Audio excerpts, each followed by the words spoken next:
그래서 여러분, 저도 이게 혼자 하면 안 되거든요. 이게 혼자서만 생각하면 왜 그럴까? 왜 우리의 정신 자체만으로 닿지 못하나요? 어떤 이런 세계랑 뭔가 이렇게 교감을 해야 나도 내 정신이 불러 일으켜지거든요. 그래서 저도 되게 이렇게 즉흥적으로 찍는 영상을 이렇게 남겨보게 되는 것 같아요. 그래서 나중에 이거를 좀 더 잘 정리해보고 싶은 거죠. 아무튼 그런데, 그래서 저도 얘기하면서 깨닫게 된 거예요. 정신이랑 물질이 완전히 따로 놀 수도 있겠구나. 사실 그것에 대한 어떤 비슷한 글을 읽었거든요. 물론 라칸이 한 말인데, 그러니까 충동은 대상이 전혀 중요하지 않다라고 말을 했을 때, 저는 그게 틀로 완벽히 들어갈 수 없다라는 그런 느낌으로 이해를 했었는데, 음, 하여간 지금 여러분은 제 얘기를 어떻게 받아들이실 것 같아요? 저는 이제 이렇게 표현을 하고 있지만 제 안에서의 감정은 굉장히 진짜 자유로움을 느끼거든요. 그래서 이전에 지금 제가 재생 목록에 보면 이렇게 저도 저장하는 다른 사람이 올린 영상들이 있는데 어떤 뇌과학 여자가 그 잔해에 뇌출혈이 생기면서 어디가 자기 손이고 어디가 세상에서 자기 손인지가 구분이 안 되는 경험을 했다는 거예요. 굉장히 넘실넘실 넘치는 정신 에너지를 느꼈던 것 같다고 이 사람이 얘기를 하는데 저도 지금 그런 느낌을 이해할 것 같아요. 물질이랑 정신이 따로 국밥이에요. 따로 흘러가요. 근데 거기서 우리가 내가 내 믿음을 선택해서 이해를 하는 거죠. 그래서 그런 걸 해보니까 굉장히 유행했던 시크릿이 있었죠. 그 얘기가 누군가는 되게 잘 활용할 것 같은데 비슷한 얘기인 것 같아요. 그 시크릿은 막 심상화라는 얘기를 하잖아요. 언어나 시각화를 통해서 이렇게 하는데 제가 봤을 때 문제점은 뭐냐면, 그러니까 틀을 우리가 의식화해서 우리가 만든 틀을 뒤집어 쓰지만 결국 우리가 우리의 틀을 만들어서 집어 써도 그 틀에 고정되면 우리를 괴롭게 했던 어떤 우리가 의도하지 않았던 부모님의 정답이나 사회의 정답의 틀을 뒤집어 쓰는 것과 같은 효과를 낸다는 거예요. 그래서 심상화라는 이 틀에만 집착해서는 안 돼요. 그러니까 어떤 틀이든 좋아요. 꼭 심상화를 하는 게 자기가 막 순수 만들어내야 되고 이런 건 아닌 것 같아요. 다른 사람이 글을 가져와도 좋고 다 좋다고요. 근데 대신에 그때 그 틀을 통해서 넘실대는 나의 충동이나 정신을 느끼는 게 사실은 목적이다라는 거예요. 그러니까 심상화를 하면서 막 그거만 고정돼서 100만 원, 100만 원, 100만 원 이미지를 떠올리는 게 아니라 그런 걸 떠올렸을 때 내 정신에 일어나는 어떤 변화를 포착할 수 있는 능력이 필요하다는 거지. 근데 그건 누가 가르쳐 줄 수가 없어요. 그죠? 스스로 해야 되는 부분이고. 그러니까 그때 불쑥불쑥 드는 정신들.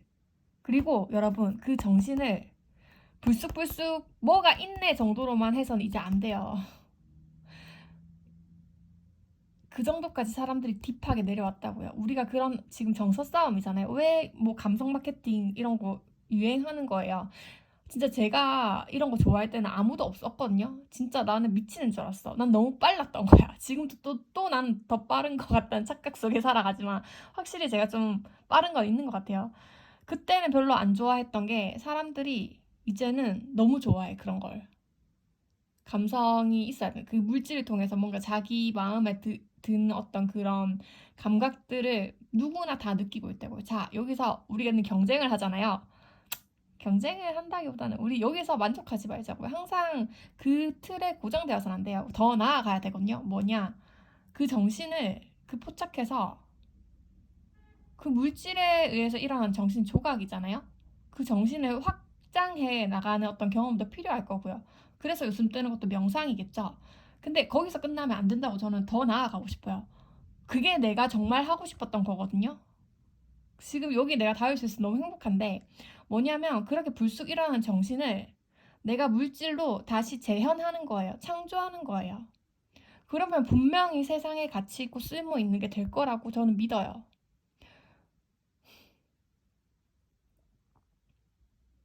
내 정신을 다시 물질로 재현해낸다는 거예요. 세계를 통해서 접해서 불러일으켜진 내 정신을 다시 물질로 구현해서 세계에 내놓는 거예요.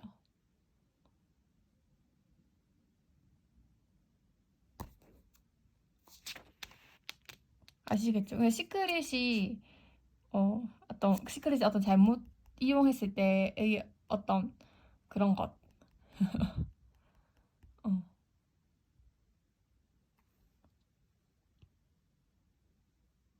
그러니까 방향성이요. 시크릿은 지금 물질에서 정신으로 가잖아요. 근데, 근데 시크릿을 정말 제대로 하려면 정신에서 물질로 가야 된다는 거예요. 내 정신을 세계라는 물질 속에서 드러난 내 정신을 다시 잡아 끌어와가지고 물질로 구성해낼 때 그런 게 진정한 심상화라는 거죠. 그걸 제대로만 하면 저는 가능한 얘기인 것 같아요. 그래서 이 얘기가 또 나오거든요. 그러니까 모든 사람들은 맨날 세계 속에서 감정이 일으켜져서 그 감정으로 살아가는데 만약에 그걸 전 정신을 즐긴다라고 말씀드릴게요. 근데 정신을 즐기지 않는 사람은 없거든요. 정신을 즐기지 않는 사람은 그냥 죽어 있어요. 우린 끊임없이 정신을 즐기고 있어요. 근데 저 같은 사람은 저 같은 사람은 그 내가 어떤 쾌락을 즐기는지 자꾸 의식을 하려고 하는 사람인 거고 무의식 속에서 즐기며 사는 사람들이 있어요. 그러니까 사람들이 고통스럽다 할 때조차도 있잖아요. 자기가 뭔가 행동을 했다면 반드시 이득이 있어서 했거든요. 근데 이런 생각들을 사람들은 못 받아들이잖아요. 위험하잖아요. 어, 어. 아니 근데 많은 법정 싸움을 보세요, 여러분. 누가 무슨 행동을 했다는 거 많은 변명들로 변호를 하긴 하지만 그 행동을 했다는 거 뭐 어쩔 수 없어서 했다 이런 거 전혀 없습니다. 자기가 믿고 싶지 않겠지만 자기가 했잖아. 자기가 했잖아, 어쨌건. 그러니까 자기도 모른 채 무의식 속에서 쾌락을 즐기면 자기는 그건 즐긴 게 아니잖아요. 의식을 해서 즐겨야 즐겼다라는 어떤 느낌이 드는데 무의식에서 즐겼으면 그건 즐긴 게 아니잖아요. 그러니까 항상 억울한 거죠. 행동은 내가 왜 이 행동을 했는지도 모르고 물질로 왜 이런 행동을 했는지도 모르고 어 즐기지도 않았는 것 같은데 나는 무의식 속에서 즐겼기 때문에 그 행동을 한 게 되면 얼마나 사람이 혼란스럽겠어요. 어. 그러니까 무의식적 즐김이라는 거 이제 욕망에 지배당한 사람들인 거죠. 근데 저는 욕망에 지배당하지 말자라는 거예요. 내 정신을 의식화해서 즐기는 향유를 하자라는 거예요. 나의 주체적이고 주도적으로요. 욕망에 지배당하는 게 아니고요. 자, 근데 저는 그 중에서도 딱딱한 물질, 말랑한 물질 다 지겹다고 했잖아요. 그러면 우리가 정신에 가장 가까운 물질은 뭐겠어요? 저는 생각이라고 하고 싶어요. 언어요, 언어. 의미놀이라는 거예요. 저는 이게 지성인 것 같아요. 이거는 나중에, 그러니까 로봇이 정말 활성화되는 세상에서 이제, 이제 또 지배 계층이 나오겠죠. 로봇처럼 똑같이 살아가는 인간과, 어, 언어의 의미놀이를 할 수 있는 사람들이 항상 지배층이었다고요. 음. 근데 사람들이 누구나 할 수 있는 능력인데 이걸 못하고 있다는 거예요. 국어 수능 점수를 보세요. 그건 뭐예요? 내가 이해하지는 못하지만 그 언어라는 틀을 사용하고 있다는 명백한 증거죠. 언어를 가지고 놀면서 의미를 즐겨야 하는 사람, 그런 지성인이 저는 미래인이라고 생각합니다. 이런 사람들은 항상 인류의 소수였어요. 하지만 이젠 점점 늘어날 거예요. 왜냐? 라캉 이론이 나왔으니까. 다 라캉을 보고 공부하고 배울 수 있게 됐거든요. 라캉 참 엄청난 사람이다. 저에게도 고마운 분이시고요. 아무튼 그렇습니다.